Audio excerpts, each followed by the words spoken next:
بسم اللہ الرحمن الرحیم، السلام علیکم۔ آپ لوگوں کو پاکستان کی فتح بہت بہت مبارک ہو۔ یہ جو فتح ہوئی ہے پاکستان کی ہندوستان کے مقابلے پہ، یہ ایک ناقابل فراموش واقعہ ہے پاکستان کی تاریخ کا، اور اس کے اوپر مستقبل میں بہت کچھ لکھا جائے گا۔ یہ ایک نئی تاریخ بنی ہے کہ کس طرح سے پاکستان نے ہندوستان کو 5 گھنٹے کے اندر اندر ناکو چنے چبوائے ہیں اور ہندوستان کو بیک فٹ پہ جانا پڑا ہے۔ وہ ہندوستان جو کہ پاکستان کو آنکھیں دکھا رہا تھا، وہ ہندوستان جو کہ اپنی لاٹھی ہاتھ میں لے کے اپنی مرضی سے بھینس کو، اس پورے خطے کو بھینس بنا کے اس کو ہانک رہا تھا، وہ ہندوستان جو کہ پاکستان پر قبضہ کرنے کا خواب دیکھ رہا تھا، وہ ہندوستان جو کہ پاکستان پر تسلط جمانے کا خواب دیکھ رہا تھا، وہ ہندوستان جو کہ پاکستان کے کو مقبوضہ بنانے کا خواب دیکھ رہا تھا، وہ ہندوستان جو ہے اس کو پاکستان نے شکست کی دھول چٹائی ہے اور اس کو پیروں الٹے پاؤں بھاگنے پر مجبور کر دیا ہے۔ ایک یہ یقینی بات ہے کہ میں آپ کو پتہ ہے کہ ہم بہت جذباتی طریقے سے، میں اپنی صحافت کو نہیں دیکھتی، میں جذباتی طریقے سے بات نہیں کرتی ہوں، میں بہت پریکٹیکلی بات کرتی ہوں، لیکن آج پوری قوم کا سر فخر سے بلند ہے، اور بینگ پاکستانی، ایک پاکستانی ہونے کے ناطے ہمارا فخر ہے کہ ہم اس وقت جو ہے وہ اس پاکستان کے اندر جو ہے وہ ہندوستان کو شکست دے کے بیٹھے ہیں۔ ہندوستان اس کو تسلیم نہیں کر رہا، مگر دنیا اس کو تسلیم کر رہی ہے۔ اور دنیا کیا تسلیم کر رہی ہے؟ یہ ہوا کیسے ہے کہ ہندوستان نے اچانک جو ہے وہ یہ کہا کہ پاکستان جو ہے وہ سیز فائر کے لیے وہ تیار ہیں، اور پاکستان کو ان کے جو وزیر دفاع ہیں ان کا سٹیٹمنٹ آیا، اور سٹیٹمنٹ کیا آیا کہ انہوں نے یہ کہا کہ ہم نو فرسٹ اسٹرائک کریں گے، لیکن اگر مگر، اور ساتھ میں یہ بھی کہا کہ ہمارا کوئی ارادہ نہیں ہے کہ ہم اس کو ایسکلیٹ کریں، ہم جنگ کو ختم کرنا چاہتے ہیں، امن کی خواہش رکھتے ہیں۔ یعنی یہ وہ سب چیزیں تھیں جو کہ ہندوستان نہیں کر رہا تھا۔ کل رات کو میزائل اٹیک پاکستان کے اوپر کیے، عین اس وقت جب پاکستان جو ہے وہ اپنے آپشنز کھول کے بیٹھا تھا، جب پاکستان یہ دیکھ رہا تھا کہ وہ کیپیبلٹی اس کے پاس ہے کہ وہ ہندوستان کا منہ توڑ جواب دے، اس وقت بھی ہندوستان انگیج کر رہا تھا پاکستان کو، اور اس کے بعد پھر آپ نے دیکھا کہ پاکستان پہ میزائل اٹیک جو ہے وہ کیا گیا۔ رات گئے میزائل اٹیک ہوتا ہے، پاکستان کے 3 ایئر بیسز کو نشانہ بنایا جاتا ہے، ڈرون اٹیک کیے جاتے ہیں، اور پاکستان کے تمام بڑے شہروں کو ٹارگٹ کرنے کی کوشش کی جاتی ہے، لیکن اس کے بعد پھر پاکستان کے پاس کوئی آپشنز موجود نہیں تھے۔ اور پھر آپ نے دیکھا کہ پاکستان نے صرف 5 گھنٹوں کے اندر اندر وہ کیا جو کہ اب دنیا میں ایک مثال بن چکی ہے، ایک تاریخ بن چکی ہے، ایک ایسا کارنامہ بن چکا ہے جس کے اوپر آنے والے جنگی سورما جو ہیں وہ فخر کریں گے، جو پاکستان کے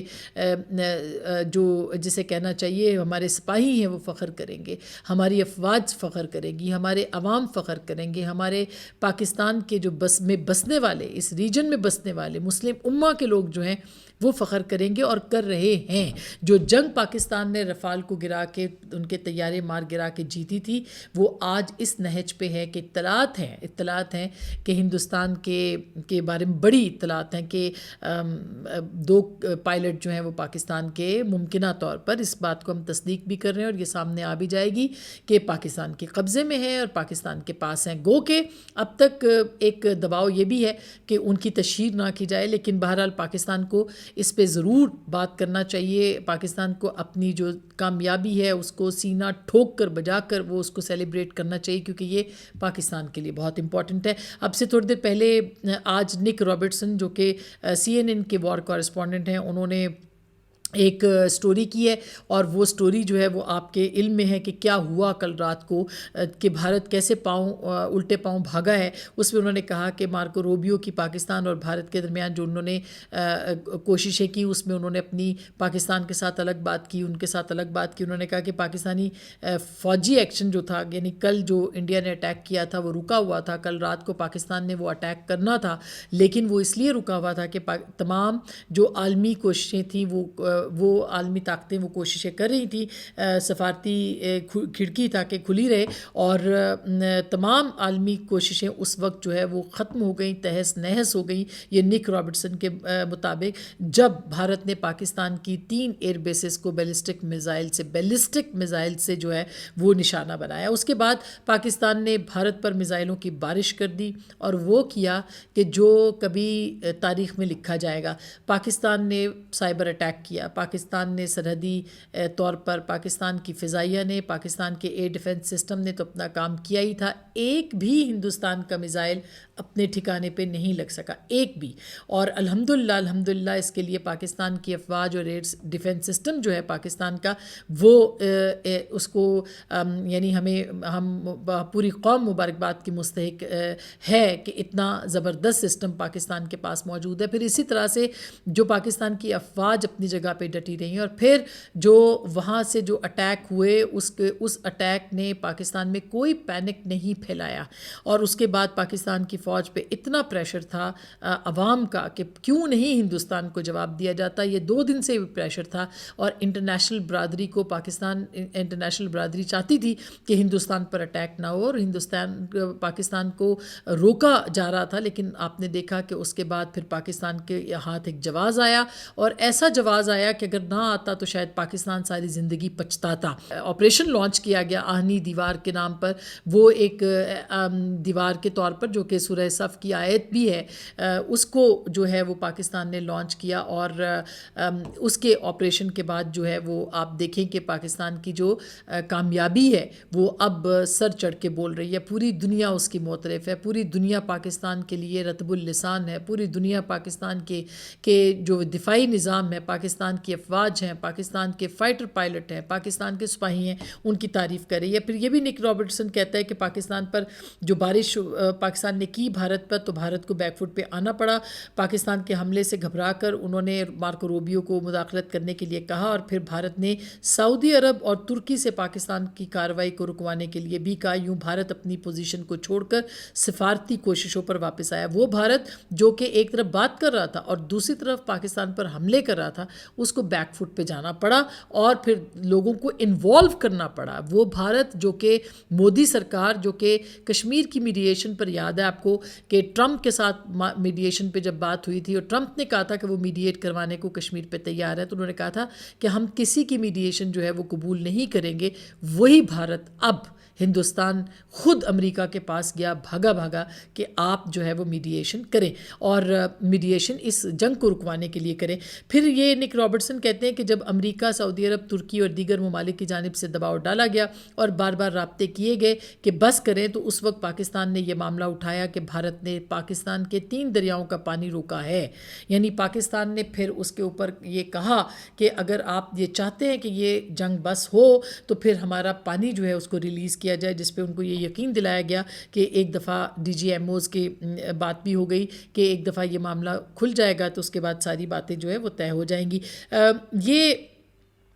یہ بھی اس نے کہا کہ ان کوششوں کے نتیجے میں صورتحال کو سنبھالا گیا، اور ایسا نہ ہوتا تو صورتحال ناؤ اور نیور کی صورتحال پر جا پہنچی تھی، یعنی بڑا نقصان ہو سکتا تھا. ایک سٹینڈ آف شروع ہو گیا تھا. یہ میں ابھی آپ کو کنفرم کر سکتی ہوں کہ نیوکلیئر تیاری جو تھی وہ مکمل کر لی گئی تھی. کمانڈ اینڈ کنٹرول اتھارٹی کا اجلاس جو ہے وہ طلب کر لیا گیا تھا اور پاکستان کو یہ فیصلہ کرنا تھا، لیکن انہوں نے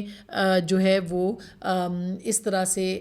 پاکستان کو، پوری دنیا کو انگیج کر کے، امریکہ کو، ترکی کو، سعودی عرب کو پاکستان پر پریشر ڈالنے کی کوشش کی کہ آپ یہ کاروائی روک دیں، اور پھر پاکستان نے وہ کاروائی روکی. لیکن پاکستان مستقل وہ جیتنے کے بعد اس نے یہ کاروائی روکی. یہ جنگ پاکستان نے جیت لی ہے، ہر محاذ پر پاکستان نے یہ جنگ جیتی ہے، سفارتی سطح پر، دفاعی اعتبار سے. اور جو نقصان ہندوستان کا ہوا ہے، ہندوستان کو گجرات، اس کے علاوہ راجستھان، دلی، امرتسر، جموں کشمیر، یہ تمام ریاستیں پاکستان نے رات کو ان پہ اٹیک کیا. ایک ہی وقت میں سائبر اٹیک کیا، جس میں 70% جو بجلی تھی وہ بند ہو گئی گریڈ اسٹیشنز کی پاکستان کے سائبر اٹیک پہ. ویب سائٹس کو ہیک کر لیا گیا، یہاں تک کہ وہاں جو وزارت دفاع ہے ہندوستان کی، اس کی ویب سائٹ کو ہیک کر لیا گیا. اسی طرح سے جو سب سے بڑی کامیابی ہے وہ S-400 جو کہ برہموس کو چارج کرتا ہے، یعنی ان کی جو ذخیرہ کرنے کی، اسٹوریج کرنے کی جو جگہ تھی، کیپیسٹی تھی، اس کو بھی پاکستان نے ٹارگٹ کیا. اور یہ اتنا بڑا نقصان ہے کہ $1.5 بلین کا نقصان ہندوستان کو صرف S-400 کے تباہی کی صورت میں دیکھنے کو ملا ہے. اب تک $83 بلین کا ہندوستان کو یہ 10-12 دن کی لڑائی میں نقصان ہو چکا ہے. تو اب ہوگا کیا؟ اب یہ ایک فتح ہو گئی ہے پاکستان کی کچھ اہم اناؤنسمنٹس جو ہیں وہ ہونی ہے، اور ان اہم اناؤنسمنٹس کے اوپر بھی ہم نے بات کرنی ہے. لیکن اس کے بعد اب ہندوستان کے اندر پورا جو میڈیا کل تک مودی سرکار کے گودی سرکار کے گن گا رہا تھا، اب وہ ایک دم سے اپنی سرکار کے خلاف ہو گیا ہے. ہندوستان کے اندر ان کی مودی سرکار کی جو اپوزیشن ہے بی جے پی کی، وہ اٹھ کھڑی ہوئی ہے، وہ سوالات کر رہی ہے. ان کے جو تبصرہ نگار ہیں، ان کے تجزیہ نگار ہیں، ان کے دفاعی تجزیہ نگار ہیں، وہ تک یہ سوال پوچھ رہے ہیں کہ ہندوستان کو آخر اچانک ایسا کیا ہوا کہ ان کو امریکہ سے کہنا پڑا کہ آپ سیز فائر کریں، اور سیز فائر ہوا. گو کہ ہندوستان باز نہیں آئے گا، وہ چھوٹی چھوٹی چپکلشیں کرتا رہے گا. وہ پاکستان کو بالکل بھروسہ نہیں کرنا چاہیے، پاکستان کو ہندوستان پہ، اور اپنا جو ایک دفاعی سسٹم ہے اس کو مضبوط رکھنا چاہیے. لیکن اب ایک خاک دھول چٹا دی گئی ہے، اور اس کا امپیکٹ جو ہے وہ پاکستان کے اندر بھی ہوگا. پاکستان میں ایک دفعہ پھر جنرل عاصم منیر ہوں، یا general Babar air marshal Babar ہوں، یا پھر وزیر اعظم شہباز شریف ہوں، پاکستان کی ساری قیادت ہو، بلاول بھٹو ہوں. اس وقت جو قیادت پاکستان کے ساتھ کھڑی ہوئی ہے، ریاست پاکستان کے ساتھ کھڑی ہوئی ہے، وہ مبارکباد کی مستحق ہے. اور آرمی چیف کو بھی اس کا ڈیو کریڈٹ دینا چاہیے، ایئر چیف کو بھی اس کا ڈیو کریڈٹ دینا چاہیے، جن کے پایہ استقلال میں کوئی لغزش نہیں آئی، جنہوں نے اس قدر زبردست لوگوں میں حوصلہ رکھا، اپنی افواج کے اندر حوصلہ رکھا کہ لڑنے کے اوپر تیار رہے ہیں. اس کا ایک پولیٹیکل امپیکٹ پاکستان پر ہوگا. بس ایک بات آخر جاتے جاتے کہوں کہ جیتی ہوئی جنگ کے جو سپاہ سالار ہوتے ہیں، پھر ان کی مرضی سے تمام قوانین اور تمام چیزیں جو ہیں وہ بنتی ہیں. یہ اب دیکھنا ہے کہ پاکستان کی سیاست کے اوپر اب آنے والے دنوں میں یہ جیتی ہوئی جنگ کے جو سپاہ سالار ہیں وہ کیا امپیکٹ چھوڑتے ہیں. لیکن ابھی بہت سارے مراحل ہیں جہاں پاکستان کو اپنی خود مختاری، سالمیت کو برقرار رکھنا ہے. اس سٹیج پہ جب پاکستان جیت چکا ہے، کوئی چھوٹی موٹی چیزوں کے اوپر کمپرومائز کر کے پاکستان اپنی جیتی ہوئی جنگ کو ہار میں بدل سکتا ہے. لہٰذا پاکستان کو بہت سوچ سمجھ کے آئندہ چند دنوں میں فیصلے کرنے ہیں. اپنا بہت خیال رکھیے گا. اللہ نگہبان.